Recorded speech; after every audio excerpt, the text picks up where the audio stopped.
उस 80 साला बुढ़िया के बारे में मोहल्ले में अजीबोगरीब कहानियां गर्दिश कर रही थीं। खाला साबरा का ख्याल था कि माई पंखी बंजारन है और ये किसी शहरी बाबू के इश्क में मुब्तला होकर अपना कबीला छोड़ आई और बाद में वो शहरी बाबू इसे छोड़कर चलता बना।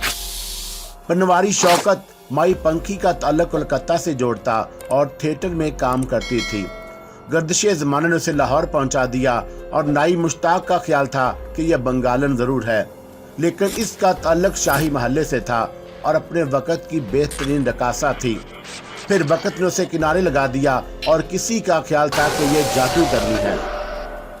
जी दोस्तों, पेशे खिदमत है अनवार अलाइगी का नया अनोखा और क़यामत खेज सिलसिला मस्कन। इतने में वो सफ़ेद बिल्ली तेजी से उठी और दौड़ती हुई आगे आई। उसने सोफे पर छलांग लगाई और उसकी पुश्त पर चढ़कर अपने सुर्ख आंखों से उन दोनों को देखा और वहीं से उनकी तरफ छलांग लगाई। आबर फौरन नीचे झुक गया और सोहनी को यह समझने में देर ना लगी कि वो नादीदा बिल्ली कमरे में दाखिल हो गई है और उसने आबर पर छलांग लगाई है। लेकिन वो ये अंदाज़ा न कर सकी कि छलांग उसने आबर पर नहीं, खुद उस पर लगाई है। और काले मुंह की सफ़ेद बिल्ली छलांग लगाकर सोहनी के कंधे पर सवार हो गई। इस बार उसे अपने कंधे पर शदीद बोझ महसूस हुआ और वह बेसाख्ता नीचे झुक गई। सोहनी साबा बिल्ली और आबर ने उसके कंधे की तरफ इशारा किया। हाय मैं मर जाऊं। और सोहनी ने अपने बाएं कंधे की तरफ हाथ बढ़ाकर उसे धकेलने की कोशिश की, लेकिन उसके हाथ कुछ नहीं आया और वह बिल्ली उसे दिखाई दी और ना महसूस हुई। सफ़ेद बिल्ली सोहनी के कंधे से नीचे उतरी और अपने दो पंजे आबर के घुटने पर रखकर मुंह उठा के उसे देखने लगी और फिर उसने आबर के गिर्द 2-3 चक्कर काटे और छलांग लगाकर बेड से उतरी और दरवाजे के पास जाकर देखते ही देखते गायब हो गई। सोहनी सहमी हुई नजरों से आबर को देख रही थी और उसके कंधे से बोझ उतर गया। उसने समझ लिया था कि बिल्ली उसके कंधे पर नहीं है और वह आबर को बगौर देख रही थी और उसकी हरकत से अंदाजा हो रहा था कि बिल्ली उसे नजर आ रही है और बिल्ली की हरकत के साथ उसकी नज़रें भी घूम रही थीं और बिल आखिर उसकी नज़रें दरवाजे पर जम गई और सोहनी ने इत्मीनान का सांस लेते हुए आबर से पूछा, हाँ गई, और क्या वो आपको नजर आई? नहीं। सोहनी ने फौरन खुद को संभाल लिया, लेकिन वो आपको नजर आ रही थी। हाँ, मैंने उसे अच्छी तरह देखा और उसका मुंह, दुम और टांगे काली थी और बकिया जिस्म सफ़ेद और आंखें एकदम सुर्ख थीं। आप उसी बिल्ली के बारे में मुझसे दरियाफ्त कर रही थी? आबर ने पूछा। जी, और इसी बिल्ली के बारे में पूछ रही थी। और आप दूसरे आदमी हैं जिसे ये बिल्ली नजर आई है और आप उसे देखकर खौफजदा नहीं हुए? और सोहनी ने दरियाफ्त किया। नहीं, और मेरे साथ उसका सलूक बहुत दोस्ताना था, लेकिन डॉक्टर एतबार के साथ उसका सलूक बड़ा जारहाना है और यूँ लगता है जैसे वो उन्हें नुकसान पहुँचाना चाहती हो। और ये कहकर वो फौरन बेड से उठ गई। मैं चलती हूँ। फिर वो तेजी से कमरे से निकल गई और बाहर निकलते ही उसने अपना मोबाइल फ़ोन ऑन करके डॉक्टर एतबार से रब्ता किया और फ़ोन रिसीव होते ही सोहनी से बोली, आप इस वक्त कहाँ हैं? जी, रास्ते में हूँ और इस्लामाबाद जा रहा हूँ और कल दोपहर तक वापस आ जाऊँगा, डॉक्टर एतबार ने बताया। ओके। और सोहनी सफ़ेद बिल्ली से मुतल्लक इत्तला देने के लिए बेचैन थी और वह बेताबी से बोली, जीजा जी, मैंने जो खदशा ज़ाहिर किया था ना, उस काले मुँह की बिल्ली का आबर से ताल्लुक ना हो तो क्या उसका कोई तलक निकल आया है? और डॉक्टर एतबार ने पूछा।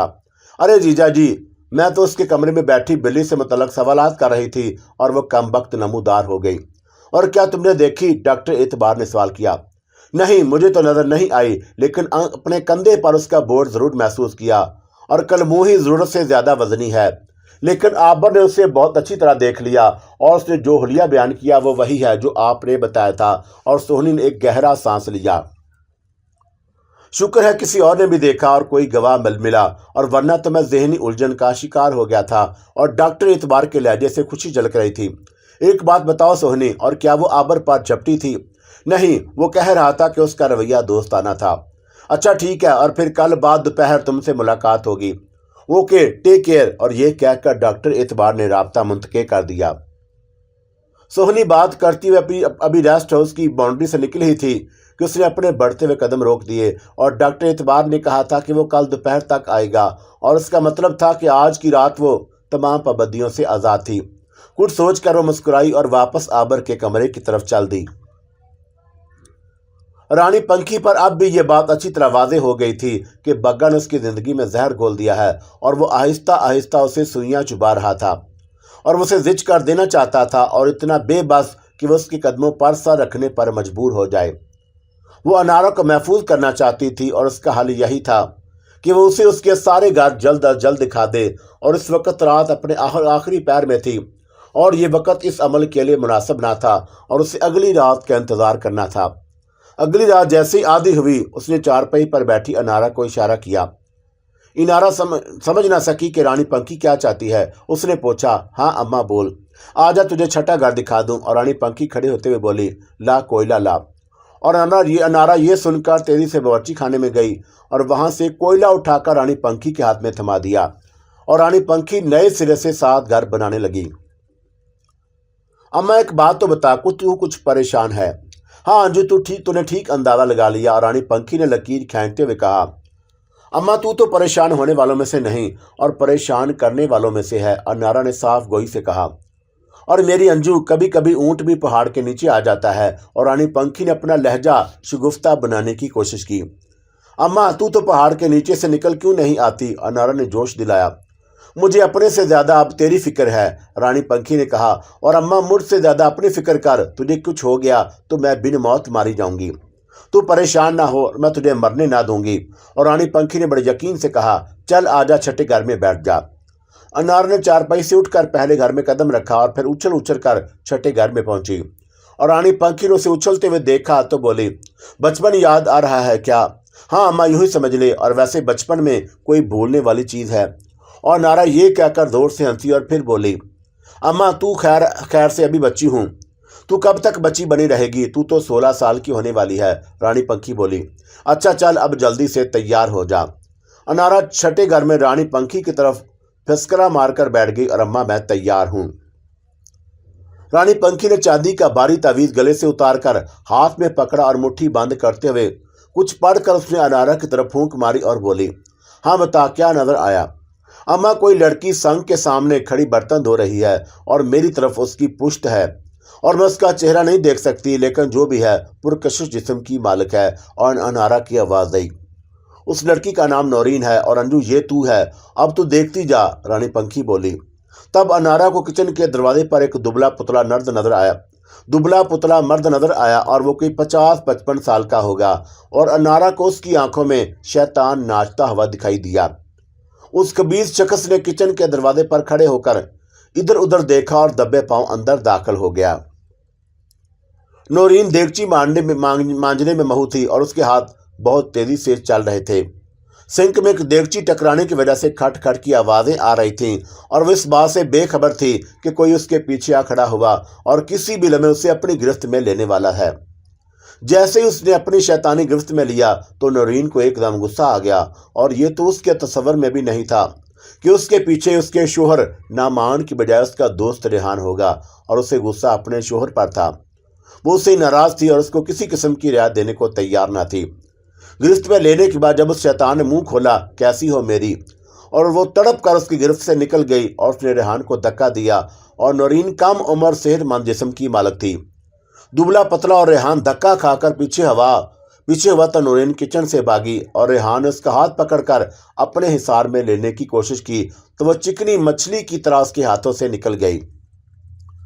अब वो आग बन चुकी थी और उसने घूमकर एक जोरदार थप्पड़ उसके मुंह पर मारा और बोली, शैतान के बच्चे, जा चला जा वरना अभी तुझे काट कर फेंक दूंगी। उसने सिंक पर पड़ी हुई तेज छुरी हाथ में ले ली और उस हमला करने के लिए तैयार हो गई। थप्पड़ खाने के बाद नौरीन को शेरनी की तरह बफरा देखकर रेहान के हौसले पस्त हो गए और उसने यहां से निकल जाने में ही अफियत समझी। उसके जाने के बाद नौरीन ने छुरी सिंक में फेंकी और किचन में बैठकर सिसक कर रोने लगी। नौरीन की किस्मत उसी दिन आंसुओं में भीग गई थी जब वो ब्याह कर अपने ससुराल पहुंची। और ये वटे सट्टे की शादी थी और नौरीन के भाई को एक अच्छी सलीके की लड़की मिल गई थी, लेकिन उसके नसीब में एक नखट्टू शोहर आया था। नमान 40 से ऊपर का था जबकि नौरीन की उम्र 20-22 साल से ज्यादा न थी। चलो वो उधेड़ उम्र के बंदे को बर्दाश्त कर लेती और ये शर्त ये कि वो काम वाला होता। और नामान के घर वालों ने झूठ बोलकर नौरीन के वालिदैन को फंसाया। नामान के बारे में कहा गया था कि वह प्रॉपर्टी का काम करता है और एक प्रॉपर्टी डीलर के यहाँ वो उन दिनों बैठता भी था।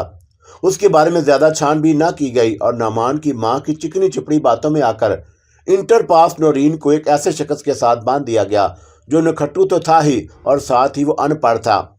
उसने किसी स्कूल की शक्ल ना देखी थी, जबकि उसे मैट्रिक पास बताया गया। वो एक जगह टिक कर काम करने का आदी न था और 5 दिन नौकरी पर जाता तो दिन घर में पड़ा ऐंठता रहता। और ऐसे नखट्टू शख्स की असूली तौर पर शादी होना ही नहीं चाहिए, लेकिन माँ की ममता को क्या कीजिए, जो चांद सी दुल्हन लाने को हिमा वक्त बेचैन रहती है। नमान के भाई परेशान थे और वो अकेला ही, उन पर क्या कम बोझ था कि खाने वालों में उसकी बीवी नौरीन का भी इजाफा हो गया। चंद माह तो भाइयों ने उसे घर बिठाकर खिलाया और जब शादी के बाद भी उसे अपनी रवश ना बदली तो उन्होंने उसे घर से छोड़ने का नोटिस दे दिया। नमान ये बात सुन एक कान से सुनी और दूसरे से निकाल दी, और भला वो इस घर से निकल कर कहाँ जाता। और तब एक भाई ने घर से करीब ही एक छोटा सा मकान उसे किराए पर दिलवा दिया और नौरीन के जहेज का सामान वहां डलवा दिया। अगरचे नमान अब भी दूसरे घर में मुंतकिल होने के लिए तैयार ना था, लेकिन नौरीन के लिए यह बात इंतहाई नदामत की थी और वह अपने शोहर को लेकर नए घर में आ गई। उसने अपने शोहर को समझाया और उसकी गैरत जगाई कि तब वो एक गारमेंट्स के कारखाने में जाने लगा और वह सिलाई का काम जानता था। नौरीन ने एक प्राइवेट स्कूल में बतौर टीचर मुलाजमत ढूंढ ली। अगरचे तनख्वाह कम थी, लेकिन कुछ ना होने से तो बेहतर थी।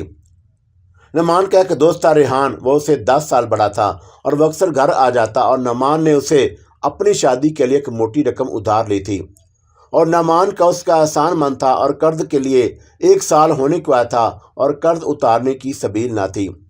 कर्ज उतारना तो दूर की बात, नमान उसके चक्कर में था कि मजीद कर्ज मिल जाए, और खाने के अलावा अब तो मकान का किराया भी सर पर पड़ गया था। नौरीन को घर में रेहान की आमद पसंद ना थी और वो आकर बैठ जाता तो जाने का नाम ना लेता। और एक कमरे का मकान, छोटा सा सहन, और नौरीन उसकी ख्वाहिश भरी आंखों से खुद को कहाँ तक महफूज रखती। वो उसके आते ही किचन में पनाह ले लेती और नमान को खड़ा देकर रेहान भी किचन में आ जाता और नौरीन को सख्त कोफत होती। उस बंदे से उसे चिढ़ थी और वह अपने शोर से कहती कि यह तुम्हारा दोस्त है और उसे बाहर मिला करो और घर में ना लाया करो। वो उसे याद दिलाता कि यह मत बोलो कि हम उसके मकरूज हैं और ये कर्ज मैंने तुम्हें अपने घर लाने के लिए लिया था। अगर वो घर आ जाता है तो इसमें एतराज़ की भला क्या बात। और कर्ज का जिक्र सुनकर नौरीन चुप हो जाती।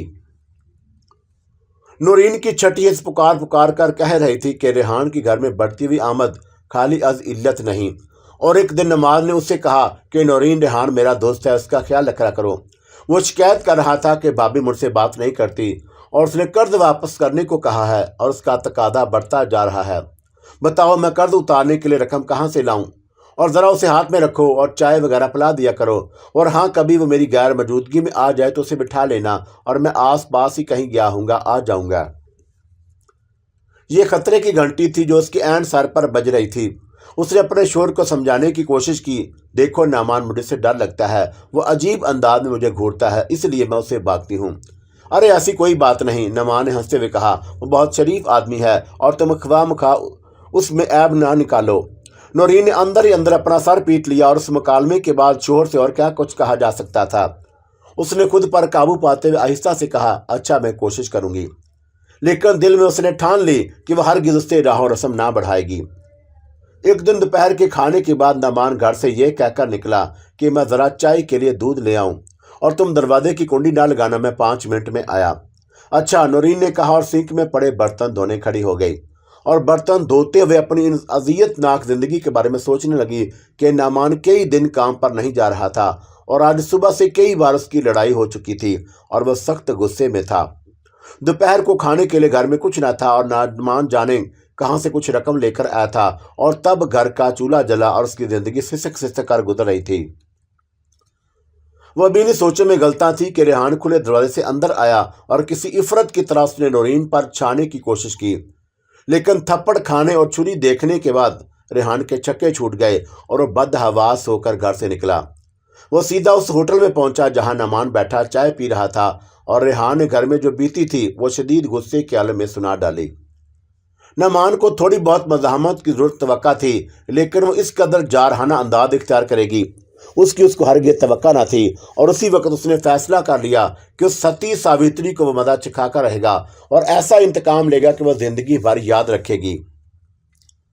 जब नमान घर वापस पहुंचा तो नौरीन बेड पर पड़ी ज़ारों को कतार रो रही थी। नमान ने रोती हुई नौरीन को नफरत भरी नजरों से देखा और उसका जी चाह रहा था कि अभी जूता उठाकर उसकी ठिकाई शुरू कर दे और उसकी सारी पारसाई जूते के जरिए झाड़ दे, लेकिन उसने ऐसा ना किया। बेड पर बैठकर उसने परेशानी की अदाकारी करते हुए रोने की वजह पूछी। नौरीन ने रो रो कर रेहान के दस्तदराजी की कथा हरफ बहरफ सुना दी और नमान ये सब सुनकर आग बगोला हो गया। उसने रेहान को कत्ल करने की धमकी और नौरीन को शाबाश दी और उसने जो कुछ किया कम किया, उसे छुरी मार देनी चाहिए थी। शोहर की बात सुनकर नौरीन को बहुत खुशी हुई और वह आंसू पूंछती उठ गई और उसने नामान को कसम दी कि वो रेहान को कुछ नहीं कहेगा और जो सजा उसने उसे दे दी है वो काफ़ी है। अगले दिन नामान सुबह ही सुबह घर से चला गया और जाते ही उसने कहा कि नौरीन, मैं काम पर जा रहा हूँ, तुम अंदर से दरवाज़ा बंद करके ताला डाल लो और कोई आए तो दरवाज़ा हरगिज़ ना खोलना। नामान को काम पर जाते देखकर वह नहाल हो गई और उसे यह भी खुशी थी कि उसके शोहर को उसके तहफ़्फ़ुज़ का एहसास हो गया और वह दिन भर घर में मगन घूमती रही। उसने अपने घर की सफाई करके चमका दिया। नामान रात को घर लौटा। वह बाजार से उसके लिए नहारी रोटी ले आया और साथ बैठे पान भी थे। ये दोनों चीज़ें उसको पसंदीदा थीं और उसने अपने शोहर को प्यार भरी नज़रों से देखा और सोचा कि आज रात वो ढेरों प्यार उस पर निछावर करेगी और उसकी सारी महरूमी दूर कर देगी। रात का खाना खाने के बाद नामान उसे माफ़ी मांगता रहा। उसने वादा किया कि आइंदा वो नौकरी पर जाएगा और उसके सारे दुख दर्द दूर कर देगा। रेहान के बारे में उसने बताया कि अब वो कभी घर पर नहीं आएगा और उसने उससे कतई तलक कर लिया।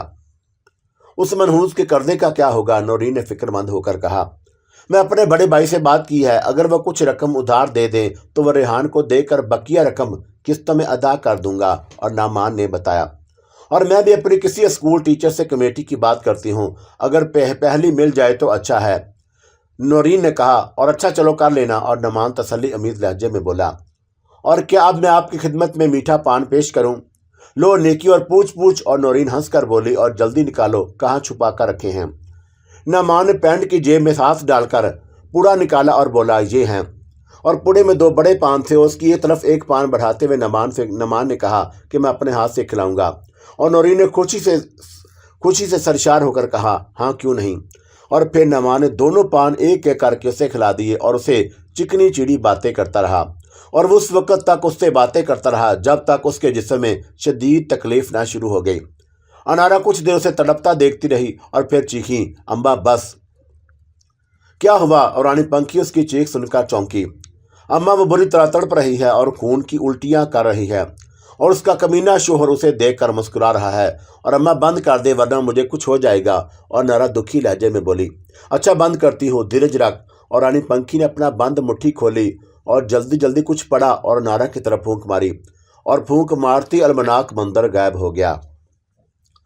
रानी पंखी ने गले में चांदी का भरा तावीज डाला और 7वें घर से निकलकर चारपाई पर आ बैठी, जबकि अनारा सख्ते क्याले में छठे घर में बैठी रही।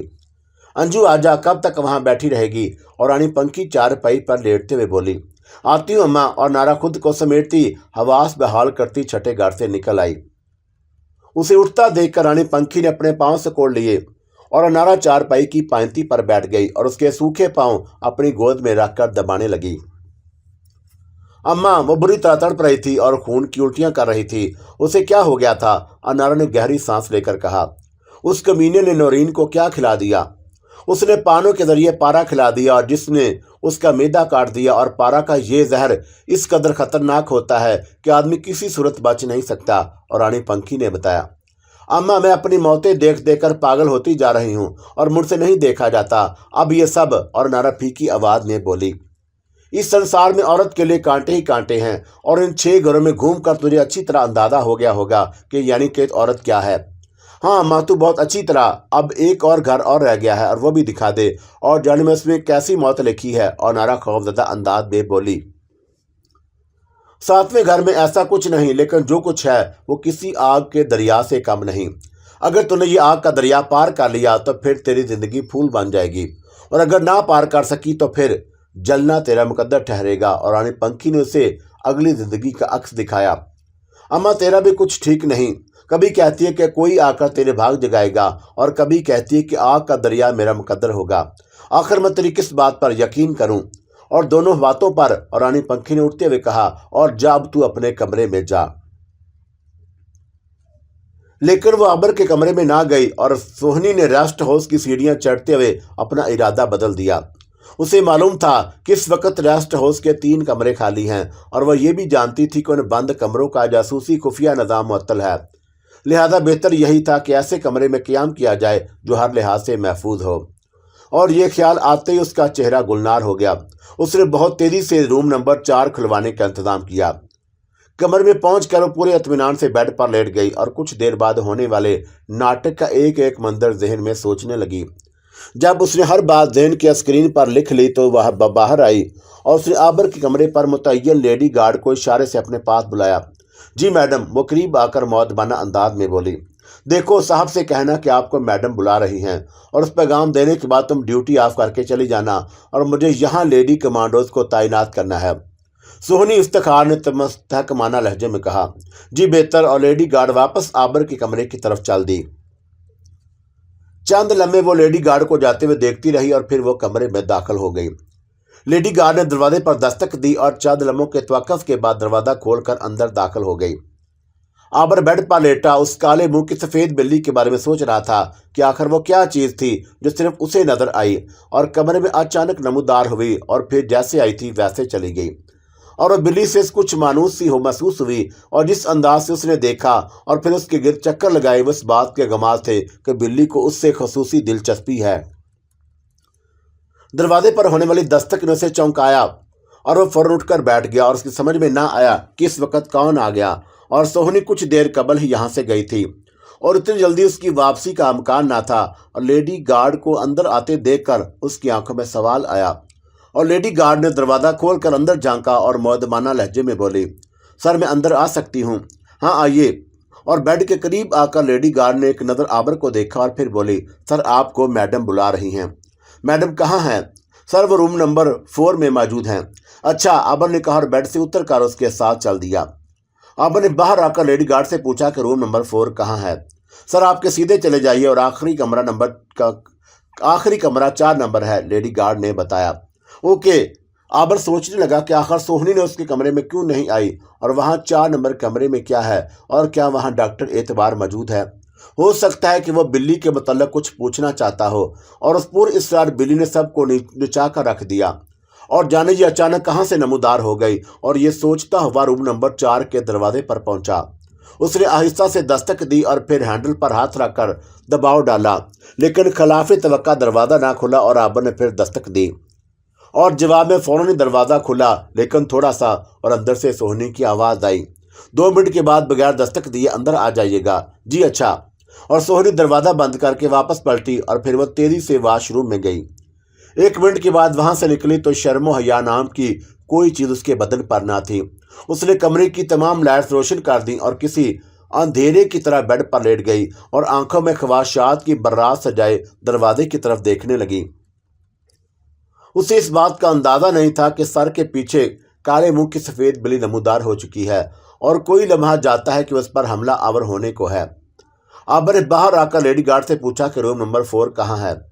सर आप सीधे चले जाइए और आखिरी कमरा नंबर 4 नंबर है, लेडी गार्ड ने बताया। 2 मिनट के बाद आबर पूरे एतमाद से दरवाज़ा खोलकर अंदर आया और सोहन ने उसे देखकर बड़े वालहाना अंदाज में कहा, आओ मेरे महीवाल। और आबर की उस पर नज़र पड़ी तो रात में सूरज नज़र आ गया और वह फौरन पलट कर दरवाजे की तरफ भागा। उसे वापस देखकर सोहनी तरफ पर उठी और प्लीज़ आबर वापस मत जाना। और इससे पहले कि वह आबर को जाने से रोकती, काले मुंह की सफ़ेद बिल्ली एक्शन में आ गई। उसने उसकी बेलबाज पीठ पर पंजा मारा और खून की 4 लकीरें उसके कोरे बदन पर बनती चली गईं और वह शदीद तकलीफ से चीखी। आबर ने उसकी चीख बाहर निकल कर दरवाज़ा बंद करते हुए सुनी, लेकिन उसने परवाह न की और वह तेज़ी से अपने कमरे में चला गया और दरवाज़ा बंद कर लिया। सोहनी ने जब पलट कर देखा तो उसे कोई नजर न आया, लेकिन उसे अपने चेहरे की खाल उधरती हुई महसूस हुई। काले मुंह की सफ़ेद बिल्ली ने न सिर्फ उसका चेहरा जख्मी कर दिया बल्कि पूरा जिस्म अपने पंजों से लहूलुहान कर दिया और फिर भरपूर इत्मीनान से टहलती हुई दरवाजे तक आई और बाहर निकल गई। सोहनी इफ्तिखार ये जानने से कासर रही कि उसे लहूलुहान करने की कार्रवाई किसने की, लेकिन उसे इतना अंदाज़ा ज़रूर हो गया कि आबर के साथ कोई ऐसी चीज़ है जो उसे बचा रही है और उसकी हिफाजत कर रही है। और दूसरी तरफ आबर को जहनी झटका लगा। उसे हरगिज उम्मीद ना थी कि सोहनी इस कदर पस्त हो जाएगी और उसकी नज़रों में सोहनी एक खुले दिल की सुलझी हुई बावकार औरत थी। जाने उसे क्या हुआ कि वह अपना मकाम छोड़कर मट्टी बन गई। और कहते हैं कि नेकी बदी के दरमियान बस एक लम्हे का फासला होता है, और अब जो भी लम्हा फैसला कुन बन जाए और ये बंदे का मुकद्दर। सोनी अपने कमरे में पहुंच चुकी थी। उसने फ़ोन करके लेडी डॉक्टर को बुलवा लिया और 2 नर्सों को साथ आकर मरहम पट्टी करी गई। और लेडी डॉक्टर ने बताया था कि ये किसी जानवर के पंजों के निशानात हैं। सोहनी को अब अच्छी तरह यकीन आ गया कि ये किस जानवर के पंजों के निशानात हैं। सोहनी ने डॉक्टर को उल्टी सीधी कहानियां सुनाकर मुतमिन करने की कोशिश की, लेकिन लेडी डॉक्टर ने बेयकीनी की कैफियत में मुब्तला रही थी। लेडी डॉक्टर के जाने के बाद सोहनी चाहती थी कि डॉक्टर एतबार को फ़ोन करके हालात से आगाह करे, लेकिन उसके फ़ोन करने से पहले ही डॉक्टर एतबार का फ़ोन आ गया। उसने बाद दोपहर इस्लामाबाद से वापस आने की बात दोहराई और साथ ही उसने आबर के सिलसिले में चंद ज़रूरी हदायत दी। तब सोहनी ने उसे बताया कि नादीदा बिल्ली ने उसे ज़ख्मी किया है और उसे ये ना बताया कि ऐसा क्यों हुआ। बहरहाल उसे ये जानकर खुशी हुई कि डॉक्टर एतबार ने एक गैर मुल्की एजेंसी से 30 लाख डॉलर में आबर का सौदा कर लिया था और अब उसको जल्द अज जल्द दुबई रवाना किया जाना था। वहाँ किसी एजेंट के हवाले किया जाता और रकम वसूल करके वापस लाहौर आ जाना था। डॉक्टर एतबार चाहता था कि सोहनी आबर को लेकर दुबई जाए ताकि उसे किसी किस्म का शुबा ना हो। अब सोहनी ने अपने जख्मी होने की खबर सुना दी तो डॉक्टर एतबार ने कहा कि अच्छा मैं आकर देखता हूं और उसके साथ किसको भेजा जाए। बहरहाल इसी असना में उसका पासपोर्ट और वीज़े का बंदोबस्त किया जाए। लाहौर एयरपोर्ट पर डॉक्टर एतबार को लाने के लिए गाड़ी मार ड्राइवर मौजूद थी। वो पूरे इत्मीनान के साथ गाड़ी में बराजबान हुआ और गाड़ी चल दी। डॉक्टर एतबार के साथ 3 लेडी कमांडोज पिछली सीट पर मौजूद थीं और इस गाड़ी के पीछे एक और गाड़ी थी जिनमें डॉक्टर एतबार के मुंतखब करदा कमांडोज मौजूद थे। डॉक्टर एतबार की गाड़ी लाहौर शहर से निकलकर फराटे भरती लाहौर के नवाब में मौजूद फार्म हाउस की तरफ बढ़ रही थी और जहां उसका खुफिया नेटवर्क मौजूद था। गाड़ी मेन रोड से जैली सड़क पर टर्न ले चुकी थी और 2-3 किलोमीटर के बाद डॉक्टर एतबार का खुफिया ठिकाना था। और ये एक कम चौड़ी सड़क थी और इस वक्त सुनसान थी और सड़क पर वही गाड़ियां आती थी जिनका तल्लुक रिसर्च इंस्टीट्यूट से होता। अचानक ड्राइवर को तेज रफ्तार गाड़ी को ब्रेक लगाना पड़े और उसे उम्मीद ना थी कि इस सड़क पर उसके सामने 2 ड्रम आ जाएंगे और ये ड्रम सड़क पर इस तरह पड़े थे कि गाड़ी का उनके दरमियान से निकलना मुमकिन ना था। एमरजेंसी ब्रेक लगाने पर डॉक्टर एतबार जो पुरस्कून अंदाज में बैठा था हिल गया। और ये क्या हुआ? और डॉक्टर एतबार ने ड्रमों की तरफ देखते हुए गुस्से से कहा, मैं देखता हूँ। ड्राइवर ने ये कर उतरने लगा। तुम बैठो। और डॉक्टर एतबार ने उसे रोका। इतने में पिछली गाड़ी आगे आई और उसमें कमांडो नीचे उतरे और लेडी कमांडोज भी गाड़ी से निकल चुकी थी और गाड़ी में इस वक्त ड्राइवर और डॉक्टर एतबार मौजूद थे। लेडी कमांडोज के उतरते ही काले मुंह की सफ़ेद बिल्ली पिछली सीट पर नमूदार हो चुकी थी। उसने अपने पांव पर खड़े होकर उसकी गर्दन पर पंजा मारा और जैसे ही डॉक्टर एतबार ने मुड़कर देखा तो बिल्ली ने बहुत फुर्ती से उसकी आंखों पर हमला किया। आनंद फानन उसने डॉक्टर एतबार की दोनों आंखें लहू लहान कर दी और पूरे इत्मीनान के साथ वो गाड़ी से मादूम हो गई। ये खूनी कार्रवाई ड्राइवर ने अपनी आंखों से देखी, लेकिन उसे जख्मी करने वाला शख्स नजर ना आया। वो चीखता हुआ गाड़ी से उतरा और कमांडो सड़क से ड्रम बड़ा हटाकर वापस पलट रहे थे और उन्होंने ड्राइवर को चीखते हुए अपनी तरफ आता देखा। और क्या हुआ? एक कमांडो ने पूछा। ड्राइवर के हवास गुम थे और वह कुछ न बता सका और बस गाड़ी की तरफ इशारा करके रह गया। लेडी कमांडोज ड्राइवर का इशारा देखते ही गाड़ी की तरफ लपकी तो कमांडोज भी उसकी जानब भागे। गाड़ी में डॉक्टर एतबार अपनी दोनों आंखों पर हाथ रखे बैठा था और उसकी उंगलियों के दरमियान से खून भर रहा था। और ये वक्त किसी से सवाल जवाब का ना था। क्या हुआ, कैसे हुआ, और ये बात की बातें थी। फिलहाल जो नजर आ रहा था उसे संभालना था और कमांडो ने बहुत तेज रफ्तारी से डॉक्टर एतबार को अस्पताल पहुंचाया। पहले रिसर्च इंस्टीट्यूट के डॉक्टरों ने संभाला और फिर लाहौर से आनंद फानन डॉक्टरों की टीम पहुंच गई। डॉक्टर एतबार की बाईं आंख बचा ली गई और उसको ज्यादा गुजरना पहुंचा था, लेकिन दाईं आंख मुकम्मल तौर पर ज़ाया हो चुकी थी। डॉक्टर एतबार ने जो बयान दिया उस पर किसी डॉक्टर को एतबार न आया। भला ये कैसे हो सकता है कि कोई बिल्ली गाड़ी में अचानक नमूदार हुई और हमला करे और फिर बगैर किसी को दिखाई दिए गायब हो जाए। और बिल्ली सिर्फ डॉक्टर इतबार को क्यों दिखाई दी और उस ड्राइवर को क्यों नजर न आई जो उसके बगल में मौजूद था। फिर सोनी इफ्तिखार भी जख्मी हुई थी और उसके चेहरे और जिस्म पर किसी बिल्ली के जख्मों के निशाना थे, लेकिन उसे कोई चीज नजर न आई और डॉक्टर इतबार ने बिल्ली को देखा था जबकि सोनी को कुछ दिखाई न दिया था। बहरहाल जख्मी दोनों हुए थे।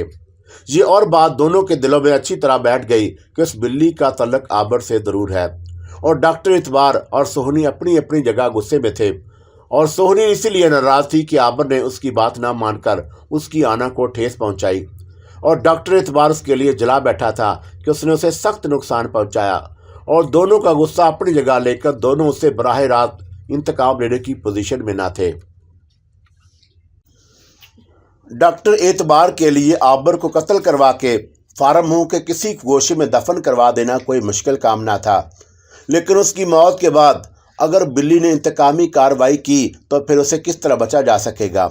और डॉक्टर एतबार के पास आज का आसान हल यही है कि वो उसको दुबई भिजवा कर एक पैंथवोकाज करे और गैर मुल्की एजेंसी से उसके एवज $30 लाख वसूल करे और अपनी जान छुड़ा ले। और दुबई से उसे अमेरिका मुंतकिल किया जाना था और उसे वहां से वापसी किसी तौर मुमकिन ना थी। आबर को जब यह खुशखबरी सुनाई गई कि उसे दुबई एक अच्छी मुलाजमत पर भेजा जा रहा है तो उसे खुशी की कोई इंतहा न रही। डॉक्टर एतबार और सोहनी जब से जख्मी हुए थे उसके सामने नहीं आए और उसे मालूम ना था कि काले मुंह की सफ़ेद बिल्ली ने उन दोनों की क्या दुर्गत बनाई है और वह अपनी धुन में मगन दुबई के ख्वाब देखे जा रहा था। एक रात उसने ख्वाब में बाबा दुनिया को देखा और वह सड़क पर ऐसे ही चला जाता था कि कब से अचानक आवाज़ आई, कहाँ जाता है। और आबर ने पीछे पलट कर देखा तो बाबा को फुटपाथ पर बैठे पाया और वह बाबा को देखकर बहुत खुश हुआ।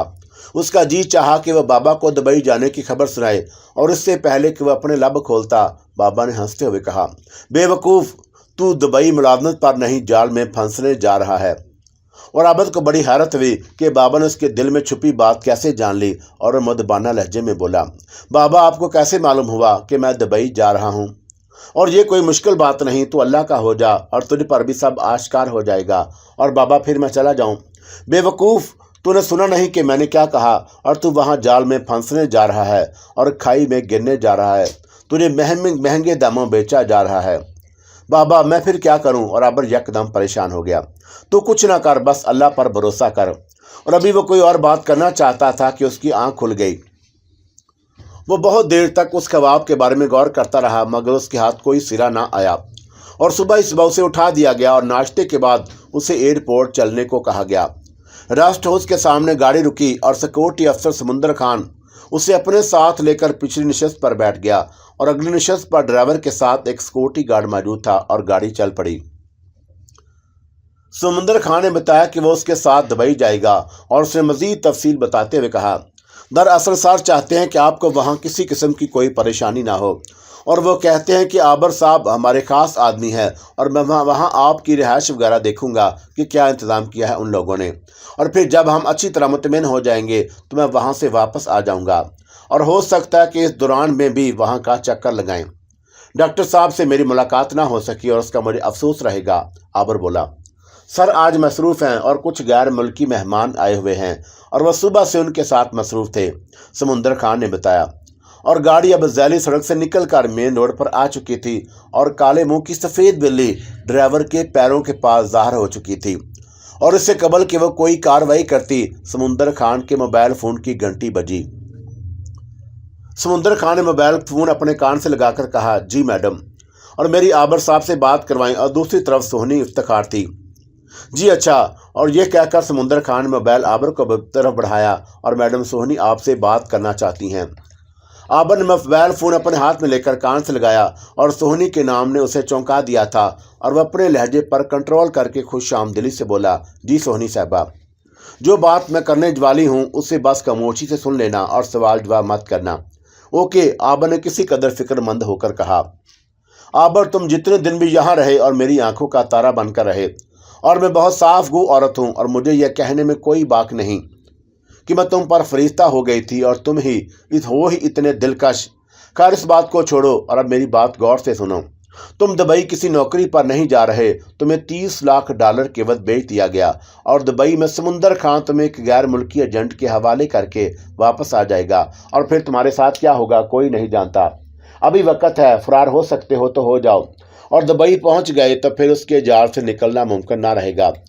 और मैं नहीं जानती कि अचानक किस जज्बे के तहत मैंने ये राज खोल दिया, और अब मेरे साथ जो गुजरे सो गुजरे और तुम्हें अल्लाह महफूज रखे भाई। और उसके बाद फ़ोन बंद हो गया। आबन मोबाइल फ़ोन कार्ड से हटाकर एक गहरा ठंडा सांस लिया और मोबाइल समुंदर खान को दे दिया। आबर साहब खैर है? समुंदर ने रस्मन पूछा। जी सब खैर है, चलते वक्त मैडम से मुलाकात ना हो सकी और वो विश कर रही थी, और उस मैडम को आज तक मैंने नहीं समझ सका, पता नहीं क्या चीज़ है। और समुंदर खान ने एक तरह से खुद कलामी की और आबर उसके इस तबसरे पर मुस्कुराए बगैर न रह सका। सोहनी इफ्तिखार के इस इंकशाफ पर उसे $30 लाख में बेच दिया गया और दुबई किसी मुलाजमत पर नहीं बल्कि गैर मुल्की एजेंसी के जाल में फंसने जा रहा है। उसे फ़ौरन ही बाबा दुनिया याद आ गए। उन्होंने भी ख्वाब में यही कहा था और सोहनी का ये इंकशाफ किसी शक व शुबे से बालातर था। लेकिन सवाल ये था कि वह इस जाल से निकले कैसे। अभी वह सोच ही रहा था कि काले मुंह की सफ़ेद बिल्ली एक्शन में आ गई। उसने ड्राइवर के ब्रेक वाले पैर पर ज़बरदस्त वजन डाल दिया और तेज़ रफ्तार गाड़ी को अचानक ब्रेक लगे तो सबसे पहले एक मोटरसाइकिल वाला गाड़ी से टकराया और उसके बाद पीछे आने वाली गाड़ियों उस पर चढ़ीं और उस तरह कई गाड़ियां आपस में टकराईं और मोटरसाइकिल वाले का सर पीछे से आने वाली गाड़ी के पहिए के नीचे आ गया और वह मौका पर ही हलाक हो गया। चलते रोड पर एक हंगामा खड़ा हो गया और गाड़ी को ब्रेक लगते ही समुंदर खान और आबर का सर अग्रिम नशिस्त से टकराया। आगे बैठे गार्ड का सर डैशबोर्ड से लगा और उसका सर फट गया। क्या हुआ? और समुंदर खान संभलते हुए चीखा। सर कुछ नहीं मालूम क्या हुआ, ड्राइवर घबरा गया। ब्रेक मैंने लगाया था तुमने? समुंदर खान ने आंखें निकाल कर कहा। सर जी मुझे नहीं मालूम ब्रेक कैसे लगा। और ड्राइवर हैरान परेशान था। बकवास करते हो। और समुंदर खान का गुस्सा किसी तौर पर कम नहीं हो रहा था। इतने में लोगों ने गाड़ी को घेर लिया और ये चारों गाड़ी से उतर आए और आबन ने अक्लमंदी की के बराबर रखे सफरी बैग को कंधे पर डालकर बाहर निकला और उस बैग में सफरी दस्तावेज़ात के अलावा चंद कपड़े और रकम मौजूद थी। समुंदर खान गाड़ी से उतर कर जब पीछे आया तो उसके होश उड़ गए और मोटरसाइकिल वाले नौजवान का सर पहिए के नीचे था और वहां खून ही खून था और लोगों ने ड्राइवर को पकड़कर मारना शुरू कर दिया और गार्ड की पेशानी जख्मी थी, उसे अपना होश न था, सब गाफिल थे। बस यही मौका था कि आबर यहाँ से बाआसानी फरार हो सकता। वो बहुत तेजी से बचता बचाता बाहर आया और उसने आनन फानन सड़क क्रॉस की और एक चौड़ी डबल रोड थी। उसने मुखालफ सड़क के किनारे पर पहुंचकर एक रक्षा रोका और ड्राइवर ने पूछा कहाँ जाना है और आबर के मुंह से बेख्तियार निकला दाता दरबार। आओ बैठ जाओ। और रक्षा ड्राइवर ने खुश दिली से कहा। और कराची से आए हो? हाँ जी। आबर ने रक्षा में बैठते हुए कहा। मैंने 3 साल कराची में रक्षा चलाया है और मैं मलियर में रहता हूँ। और रक्षा ड्राइवर ने रक्षा स्टार्ट करते हुए कहा। और भाई ज़रा जल्दी चलो। आबर परेशान होकर बोला। बादशाह जल्दी का काम शैतान का होता है। और रक्षे वाले ने मुस्कुराते हुए कहा और साथ ही रक्षे की स्पीड बढ़ा दी। चलो खैर है। आबर ने शुक्रिया अदा किया और वह चाहता था कि उससे पहले कि समुंदर खान को उसके गुम होने का एहसास हो वो उसकी रेंज से निकल जाए। आबर जब उसकी जगह से 2 किलोमीटर दूर निकल आया तो उसने सुकून का सांस लिया। रक्षे वाला बातूनी मालूम होता था और फिर कराची पलट था और कराची वाले को देखकर उसकी जुबान का ताला खुलना फितरी बात थी। रक्षे वाला रास्ते भर से कराची के बारे में अपने तासरात बयान करता रहा और उन बेलाग तबसरों में एक तबसरा यह भी था कि बाऊ बुरा ना मानना, वैसे कराची वाले होते बड़े रूखे हैं। और क्यों, इनमें मिर्चें कम होती हैं? आबर तफरीहन बोला। मिर्चें कम नहीं, बहुत ज़्यादा होती हैं। और रक्षे वाले ने हंसते हुए कहा। दाता दरबार पर उतरकर जब आबर ने उससे किराया पूछा तो वह बड़ी मोहब्बत से बोला, ओ नहीं बाऊ, तुसी साढ़े मेहमान हो, कैसा किराया? अरे नहीं यार। आबर ने बेमुश्किल उसे किराया देने पर मजबूर किया और फिर वह बैग कंधे पर लटकाकर दरबार की तरफ चल पड़ा। उसे यकीन नहीं आ रहा था कि वो इतनी आसानी से जाल में फंसने से रह गया था और उसे बार बार सोहनी याद आई और ये उसका बड़ा एहसान था कि उसने गुमशुदा होने से बचा लिया था। और वह जैसी भी थी उसने अपने तय जो भी खेल खेलना चाहा उसकी सज़ा पाई और गुस्से के बावजूद सोहनी ने उसे खबरदार कर दिया। ये उसका ऐसा एहसान था जिसे आबर जिंदगी भर नहीं बोल सकता। और आबर ने उसकी गलती माफ़ कर दी और अब उस कारवां रवां उसके लिए दुआ गो था। और ये इंसान भी क्या अजीब चीज़ है, उसे बनते देर लगती है ना बिगड़ते। आबर को फिर बाबा दुनिया याद आए और उसे नहीं मालूम था कि उनका असल नाम क्या है, और पूछने पर उन्होंने बताया भी तो ना था। और बाबा दुनिया आबर ने उसे अपनी सहूलत के लिए रख लिया था, और वह जब भी मिलते आबर को टवीट देते थे कि दुनिया तुझे ढूंढ रही है, और उसी हवाले से वो उन्हें बाबा दुनिया कहने लगा। बाबा दुनिया कौन थे और वो उनके बारे में रत्ती बार नहीं जानता था, लेकिन उसकी वजह से उसे फ़ायदा पहुंचा था। और मलका को जब वो तलाक देकर निकला तो उसे नहीं मालूम था कि वो कहाँ जाएगा। तब बाबा ने ही उसे माँ की शदीद बीमारी की इतला देकर उसे घर जाने की तलकीन की।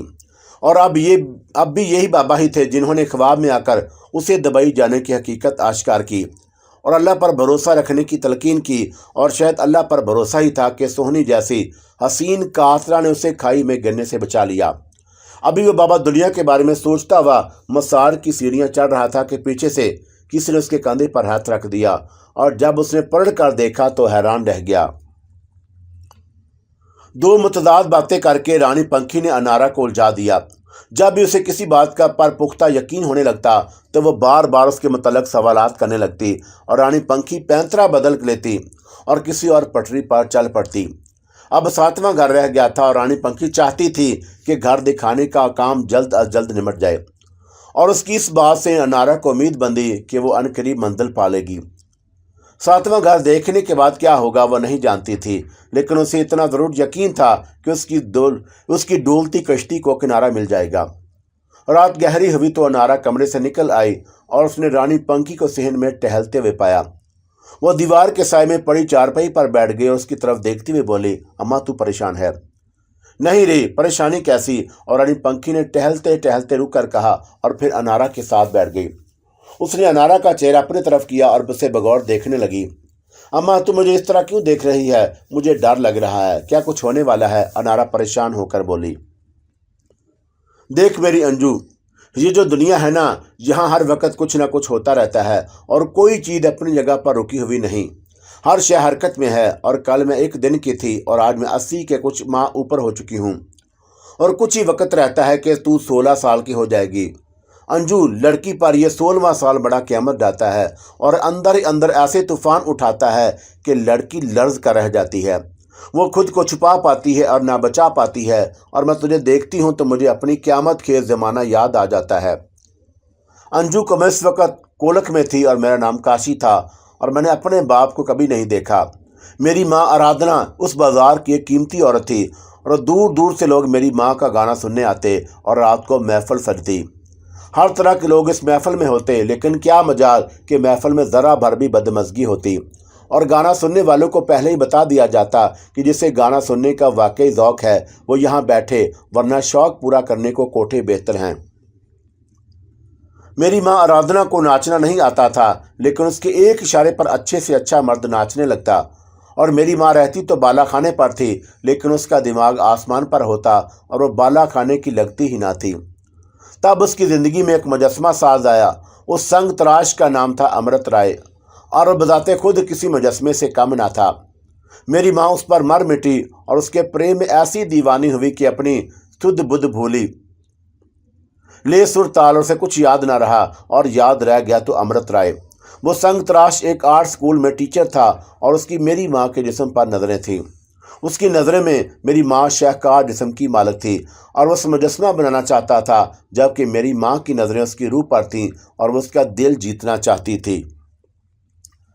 अमृत राय ने मेरी माँ को अपना मुजस्समा बनवाने के लिए राज़ी कर लिया, और उस बाज़ार की औरत बाला खाने से उतरकर उसके आर्ट स्कूल में आ गई।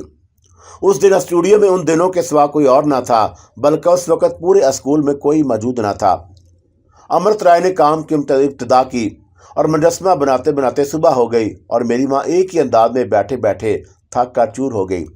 वो कमर टिकाने की खातिर स्टूडियो में पड़ी एक बड़ी सी मेज़ पर लेट गई, और अमृत राय भी थक चुका था और वो भी उस मेज़ पर चढ़ कर बैठ गया। मेरी माँ आराधना आंखों में ख्वाब सजाए आंखें मूंदे लेटी थी कि अमृत राय, जो मेरी माँ को शाहकार मुजस्समा कहता, उसने उस मुजस्समे पर ऐसी कालक पोत दी कि मेरी माँ का दिल किरची किरची हो गया। उसने अमृत राय से कुछ ना कहा और बस टूटे दिल के साथ अपने ठिकाने पर आ गई। वो उस बाजार की थी, लेकिन उसका दिल बाजारी ना था और उसने गाना छोड़ दिया। अमृतराज जब उससे मिलने आया तो उसने मिलने से इनकार कर दिया और सब समझा समझा कर थक गए, लेकिन उसने किसी की ना सुनी। अगर उसमें की कोख में मैं ना होती तो मुमकिन था कि वो खुदकुशी कर लेती, और बस वो उस वक्त तक जिंदा रही जब तक कि मैंने जन्म ना लिया। और अंजू जान ले कि मैं किसी पाप और कैसे बाप और कैसी माँ की बेटी हूँ। और रानी पंखी ने गहरा सांस लिया। हाँ अम्मा, जान लिया, अब अपनी विपता सुना। और अनारा उसकी आप बीती में खो गई और फिर उसे याद आया कि अम्मा ने आज की रात सातवां घर दिखाना था। और उसने फौरन पूछा, अम्मा वो सातवां घर? और बेवकूफ़, सातवां घर शुरू हो चुका। और रानी पंखी ने इंकशाफ किया, तू देखती नहीं थी कि मैं सातवें घर में खुद बैठी थी? हाँ अम्मा, देखती तो थी। और फिर अम्मा, मेरा सातवां घर कहाँ गया? और तेरा सातवां घर मेरे साथ है जहाँ तू बैठी है, और ये तेरा सातवां घर है और मेरा भी। तू मुझसे अक्सर सवाल किया करती थी कि अम्मा तू कौन है, और मैं तेरी अंजू। अब तू संभल कर बैठ जा, और वैसे ही जैसे तू अब तक 6 घरों में बैठी रही। और आज ये चारपाई ही तेरा सातवां घर बनेगी। और पहले मुझे जान ले, और फिर मैं तुझे तेरी आखिर घर के बारे में बताऊंगी। और क्या तू तैयार है? हाँ अम्मा, मैं तैयार हूँ। और ये कहकर वो चारपाई पर फसकड़ा मारकर बैठ गई और आंखें मूंद लीं। रानी पंखी भी उसके सामने अंदाज में विराजमान हो गई, और फिर उसने अपने गले से चांदी का भारी तवीज उतारा और मुट्ठी में लेकर ज़हर लब कुछ पड़ा और अनारा पर फूंक मारी और गोया हुई। हाँ अंजू, अब तो सुनती जा और जो दिखाई देता है वो देखती जा। हाँ, मैं तुझे बता रही थी कि मैंने किस माहौल में और किस जगह जन्म लिया। और मेरी माँ की वहाँ एक मुंह बोली बहन थी, उसका असल नाम तो पता नहीं और सब उसे बंधु कहते। और मेरी माँ की राजदार और मजाज शनास थी, और मेरी परवरिश उसी ने की। और मैं एक इंतहाई ज़िद्दी लड़की थी, और जो बात करने की ठान लेती वो करके छोड़ती। और चाहे मुझे कोई काट कर क्यों नहीं फेंक दे। और मौसी बंदा, जिसे मैं माँ जी कहती थी, मेरा हर तरह से ख्याल रखती। मुझे वहाँ के माहौल से कोई दिलचस्पी ना थी, और मुझे पढ़ने का शौक़ था। मेरी माँ हट पर माँ जी ने मुझे स्कूल में दाखिल करा दिया, और मैंने मैट्रिक बहुत अच्छे नंबरों से पास किया। और मैं इन्हें कॉलेज में दाखिला लेना चाहती थी, और तब माँ जी ने मेरे आगे हाथ जोड़ लिए। दरअसल मैट्रिक करने की इजाज़त माँ जी ने उस घर के नायिका सरला देवी से टक्कर लेकर की थी। और सरला ने कह दिया था कि अगर आगे पढ़ने की बात की तो वो दोनों को जहर देकर मार दूंगी। और उसी खौफ के पेशे नज़र माँ जी ने मेरे सामने हाथ जोड़कर बोली, भगवान के लिए काशी, अब तू पढ़ाई को भूल जा। और मैंने सरला देवी से जिद करके तुझे मैट्रिक करने की इजाज़त दिलवा दी। और अब तू घर में बैठ और इस घर के रीत रिवाज सीख, और अपनी माँ की तरह गा नहीं सकती तो रक्स सीख ले। माँ जी वह हम दोनों को जहर देने की बात करती हैं, और हमें क्या जहर देगी, उससे पहले ही मैं उसे मार दूंगी, मैंने पूर्ण यकीन लहजे में कहा। और मेरी ये बात सुनकर माँ जी दहल गई, और मेरी हटीली तबीयत से अच्छी तरह वाकिफ थी, और जो सोच लेती थी वो करके छोड़ती थी। तुझे अपनी माँ की कसम, ऐसा तो कुछ नहीं करेगी। और माँ जी ने गले लगाते हुए कहा, और वो मुझे गले लगाकर बहुत देर तक रोई थी। अच्छा अम्मा, जय तुम परेशान मत हो। मैं सोचती हूँ कि अभी कॉलेज में दाखिले में वो महीना बाकी है। और मैंने माँ को तसल्ली दी। लेकिन फिर मेरी कॉलेज में दाखिले की नौबत ना आई, और मेरी ज़िंदगी का रुख ही बदल गया। नायिका सरला देवी ने मेरे बाला ही बाला सौदा तय कर लिया। उसने माँ जी को भी कुछ ना बताया, और वह जानती थी कि मैं जिद की पकी हूँ, किसी सूरत यहाँ के रीतो रिवाज ना अपनाऊंगी। इसलिए उसने अंदर ही अंदर शहर के एक रईस से मेरा मामला तय कर लिया, और मैं उस वक़्त 16 साल की थी। मेरे हुस्न के चर्चे पूरे इलाके में थे, और कई ऐश परस्त मेरी बोलियां लगा रहे थे।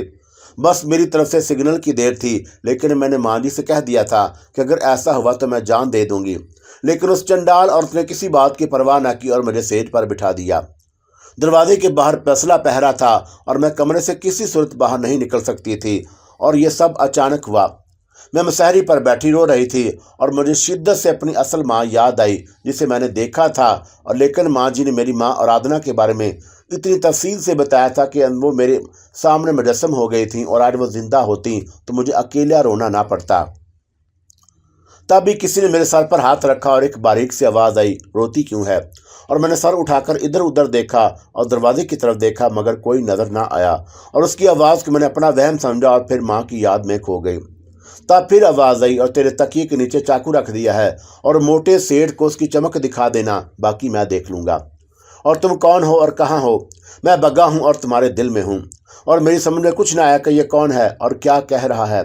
लेकिन जब मैंने तकिए के नीचे हाथ डाला तो मेरे हाथ में एक बड़ा चाकू आ गया और ये खटकेदार चाकू था और खटका दबाते ही 6 इंच का चमकदार फल बाहर आ गया और चाकू को देखकर मेरे अंदर यकायक जान पड़ गई। उसी वक्त बंद दरवाजे पर आहट हुई और यूं लगा जैसे बंद ताला खोला जा रहा है और चंद लम्हों बाद एक स्याह रू मोटी तूंद वाला सेठ अंदर दाखिल हुआ और उतनी देर में मैं हाथ में खुला चाकू लिए उसके इस्तकबाल के लिए तैयार हो चुकी थी। वो मोटी तेंद वाला सेठ अपनी आंखों में जाने कितने ख्वाब सजाए अंदर आ गया और जब उसने अपनी तशन्ना आवर ख्वाबों की ताबीर खंजर बदस्त दोशीदा की शक्ल में देखी तो यकदम उसकी आंखों में अंधेरा भर गया। ना बाबा ना, और मुझ पर हमला मत करना, मैं वापस चला जाता हूँ, और उसने लड़ती हुई आवाज़ में कहा और फौरन ही वापस मुड़ गया और मैं उसकी बुजदरी पर मुस्कुराए बगैर न रह सकी। उसने दरवाज़ा खोलने की कोशिश की लेकिन दरवाज़ा ना खुला और वह बाहर से मुतकफल हो चुका था। उसकी पीठ देखकर मेरे अंदर जुनून सा उठा और मेरा जी चाहा कि उसकी हवस परस्त की पिस्तलियों में चाकू भोंक दूं और उस वक्त तक चाकू के वार करती रहूं जब तक ये मर न जाए, और मैं इसी इरादे से आगे बढ़ी। सर बलाई दरवाज़ा खोलो, सर बाला बाई दरवाज़ा खोलो, और वह मुसलसल दरवाज़ा पीट रहा था। चंद लम्हों बाद दरवाज़ा खुला और नायिका सरला देवी बुखलाई हुई अंदर दाखिल हुई और बोली, सेठ अजिंदर किया क्या हुआ?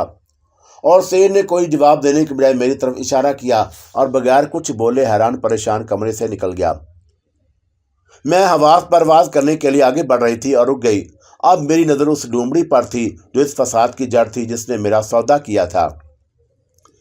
मेरे हाथ में चमकता चाकू देखकर एक लम्हे को वह ठटकी और उसने ये अंदाज़ा लगाने की कोशिश की मेरे हाथ में चाकू कहाँ से आया, और फिर उससे अपनी धानत का एहसास हुआ और उस 2 दिन की छोकरी ने उस सेठ के सामने बेइज्जत कर दिया।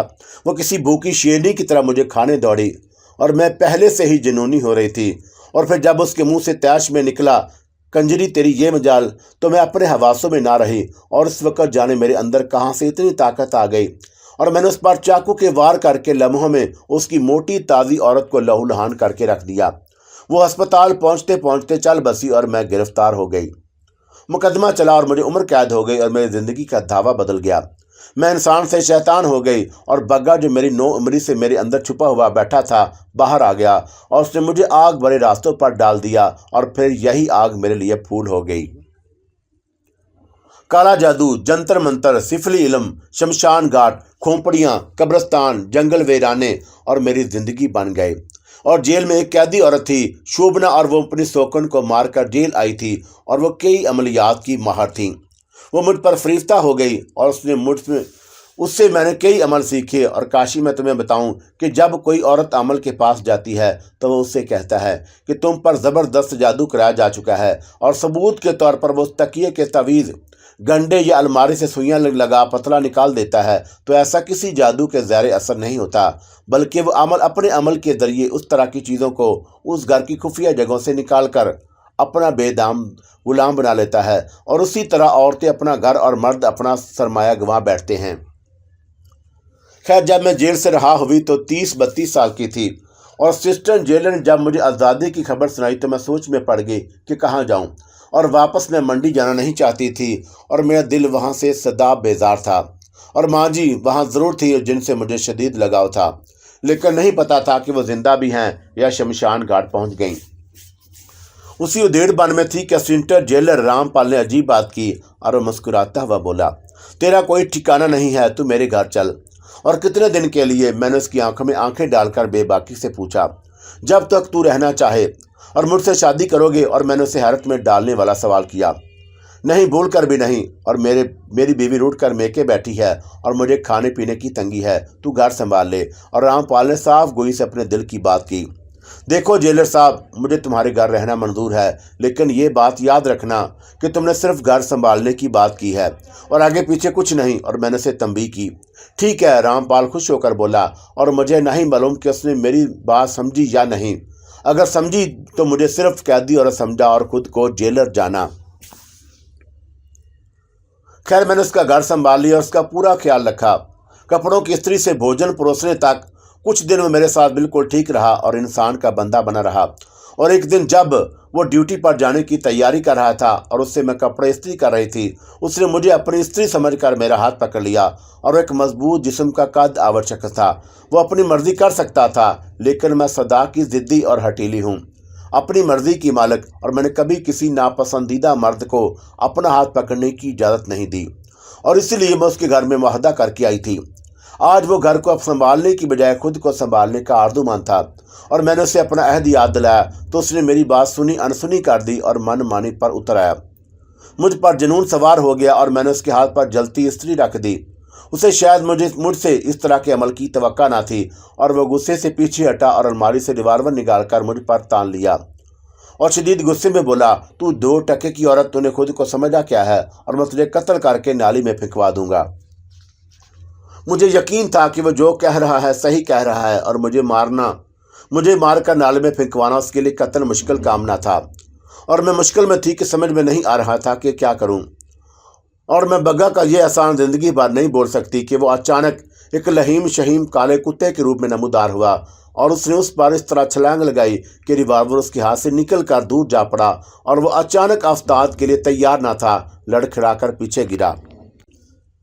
बस इतना मौका मेरे लिए काफ़ी था, और मैंने रिवाल्वर उठाकर उस पर कई गोलियां चलाईं और दरवाज़ा खोलकर उसके घर से बाहर निकली, और फिर बस जाने में कब तक भागती रही, और दर बदरी मेरा मुकद्दर हुई, और असिस्टेंट जेलर रामपाल के शहर में रहना अब नामुमकिन था।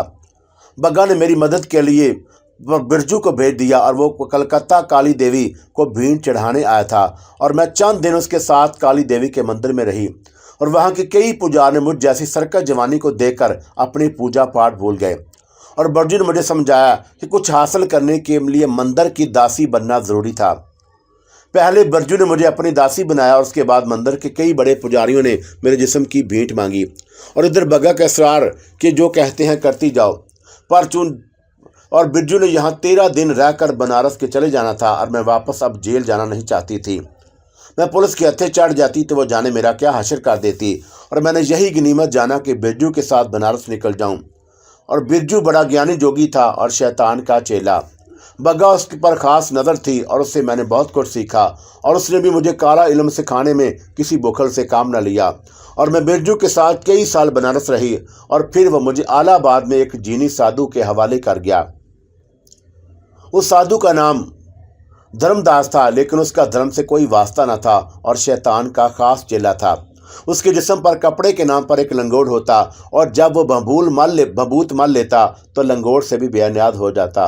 उसके साथ रहना बड़ा कठिन था, लेकिन मैं रही, और सच्ची बात यह है कि उसने मुझे जो अमल सिखाया वो नायाब था, और मेरी खिदमत के बदले उसने वह सब कुछ सिखा दिया जो वो जानता था।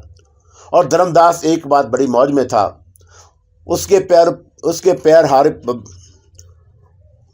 मैं उसके पैर दबा रही थी कि वह अचानक आंखें खोलकर बोला, काशी, क्या तू चाहती है कि तू उड़ी उड़ी फिरे और तुझे पंख लग जाएं? हाँ हाँ, क्यों नहीं, और इससे अच्छी बात भला मेरे लिए और क्या हो सकती है? मैं फौरन बोली। उस शक्ति को हासिल करने के लिए तुझे 3 दिन ज़मीन में दफन होना पड़ेगा। और गुरु क्या मुझे अंदर दफन करके मारना चाहते हैं? मैंने अपना शुबा ज़ाहिर किया। नहीं, तू मरेगी नहीं, और अगर तूने मेरे कहने पर अमल किया तो ऐसी शक्ति मिल जाएगी कि अपने गुरु धर्मदास को सजदा याद करेगी। और फिर जब धर्मदास ने मुझे इस अमल की तफसीर बताई तो मुझे अंदाज़ा हुआ कि यह कोई आसान अमल नहीं, लेकिन मसला ये था कि कोई शक्ति हासिल करने के लिए मुश्किलात का सामना करना ही पड़ता है, और उसके यकीन दिलाने पर मैंने यह जानलेवा अमल करने की ठान ली। जब 3 दिन के बाद मैं कब्र से जीती जागती बरामद हो गई तो मुझसे ज़्यादा धर्मदास खुश था, और खुशी उसे ये थी कि किसी औरत ने अपना जान पर खेल कर यह शक्ति हासिल कर ली। और उसी दिन उसने मेरा नाम बदल दिया, और आज से तू काशी नहीं पंखी कहलाएगी। अब तुझे पंख लग गए हैं और जहाँ चाहे उड़ती फिर। और बस उस दिन से मैं पंखी हो गई, और उम्र बढ़ने के साथ लोग मुझे पाई पंखी कहने लगे, और आज मैं रानी पंखी कहलाती हूँ। लेकिन सच यही है कि मुझे पंख देने वाला धर्मदास ही था। मैंने 7 साल उसी के साथ गुजारे, और फिर एक दिन अजीब वाक़या हुआ। धर्मदास ने मुझे सूरज निकलने से पहले उठाया, और जबकि उसका मामूल था, और वो 12 बजे से पहले कभी ना उठता, और मुझे उठाकर बोला, चल पंखी, तैयार हो जा, तरदीनी चलते हैं। तरदीनी और गुरु तुम्हारा वहाँ क्या काम? मैंने हंसते हुए कहा। पंखी, हंस मत, तू जानती ना है ना कि मेरा नाम धर्मदास है, और मैं अपने वक़्त के बड़े पंडित शर्मा दास का बेटा हूँ, और मैंने धर्म छोड़ दिया। मैं नास्तिक हो गया हूँ, और फिर मैं एक ऐसे रास्ते पर चल पड़ा जिसका धर्म से कोई ताल्लुक ना था। मुझे काला जादू सीखने का शौक था, और बस एक बार पटरी से उतरा तो फिर सीधे रास्ते पर न चल सका। बाप ने मेरी सरगर्मियां देखकर मुझे घर से निकाल दिया, और बस फिर भटकता रहा। और कहाँ कहाँ की खाक मैंने नहीं जानी, और तुझे मैंने अपना सारा इल्म दे दिया है, और मैंने तुझ जैसी औरत नहीं देखी। चल आज मैं तुझे इस तरवीनी की सैर कराता हूँ। और धर्मदास जाने क्या क्या बोलता रहा, और उसकी इस तरह बोलते हुए मैंने कभी नहीं सुना था। गंगा घाट से हमें कश्ती में बैठकर तरदीनी पहुंचे, और तरवीनी उस जगह को कहते हैं जहां 3 दरिया गंगा, जमुना और सरस्वती एक होते हैं। उस मकाम पर अजीब नज़ारा होता है, और जहां गंगा, जमुना, सरस्वती मिलते हैं वहां गंगा, जमुना को अलग अलग बहते देखा जा सकता है, और उन दोनों दरियाओं का रंग अलग है, और ये दोनों इस तरह साथ साथ बहते हैं जैसे उनके दरमियान कोई शीशे की दीवार हो। सूरज निकलने वाला था, और धर्मदास साथ झुकाए कुछ पढ़ने में मशरूफ था। सूरज की पहली किरण के साथ वह कश्ती में खड़ा हुआ, और उसने सूरज की तरफ हाथ बांधकर कुछ कहा जो मैं ना समझ सकी। उसके बाद उसने एक ऐसा अमल किया और जिसकी मुझे हरगिज उम्मीद ना थी। उसने गंगा जमुना के संगम पर पानी में छलांग लगा दी, और मैं चीखती रह गई, लेकिन कोई उसे बचा ना पा सका। और तब मैंने आलाबाद छोड़ दिया। आलाबाद से घूमती घामती मैं आगरा पहुंची, और ताजमहल के नज़दीक एक गरीब बस्ती मैंने अपना मस्कन बनाया, और मेरे पास बहुत कुछ था, और मैंने आसपास के इलाके में बहुत जल्द शोहरत पा ली। और अब मैं 40 वर्ष की हो चुकी थी, लेकिन मेरी हुस्न की जवानी में कोई कमी न आई, और अब मैं किसी मौजे मारती नदी की तरह थी। और उस दिन हल्की बारिश हो रही थी कि दरवाजे की किसी ने कुंडी बजाई, और मैं साड़ी संभालती हुई दरवाजे पर आई। और जब मैंने दरवाज़ा खोला तो मुझे उम्मीद ना थी कि मेरे घर के दरवाजे पर कोई ऐसा शख्स आएगा जिसे देखते ही मैं मर मिटूंगी, और दूसरी तरफ से उसे भी अंदाज़ा ना था कि जब दरवाज़ा खुलेगा तो कोई ऐसी पुरकशिश औरत उसके सामने आ जाएगी जिसे वो देखता रह जाएगा। और वो शायद मेरे पास ये सोच लेकर आया था कि कोई उम्र रसीदा खबीस औरत उसके सामने आएगी, और मैं फ़ौरन दरवाज़ा खोलकर एक तरफ हो गई और बोली, अंदर आ जाएं।